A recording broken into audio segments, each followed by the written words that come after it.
Akkam jirtu nagaa keessanii lafa jirtan hundumaatti nagaa waaqayyo isiniif haa ta'u.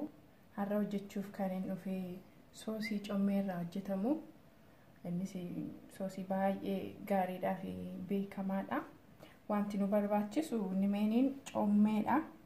Zayitii filannoodha. Dhadhaatti fayyadamuu dandeessu. Ani garuu zayitii oliiviitti fayyadama ammaa fi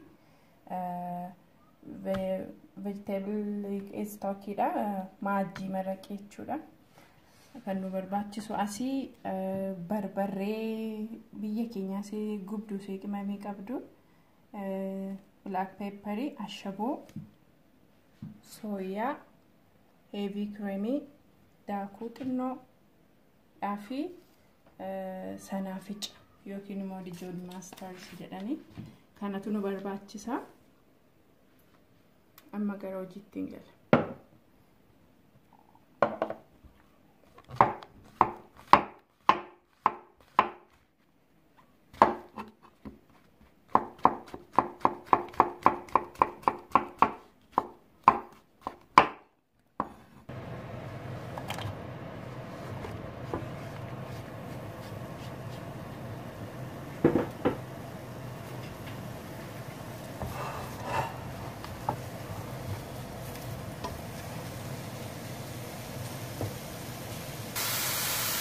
Daakuu xinnoo jechuudha. Lafa bishaan naqatu.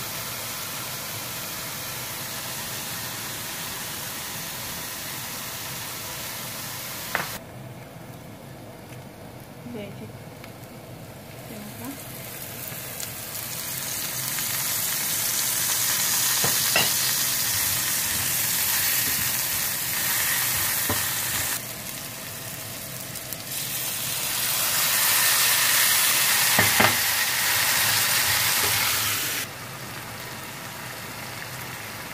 Soya,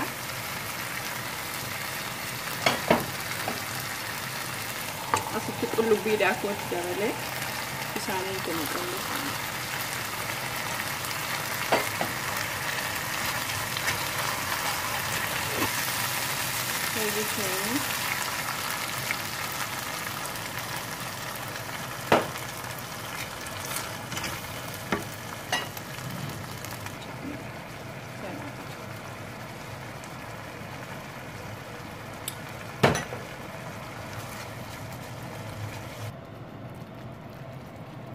Ini misalkan apa kata?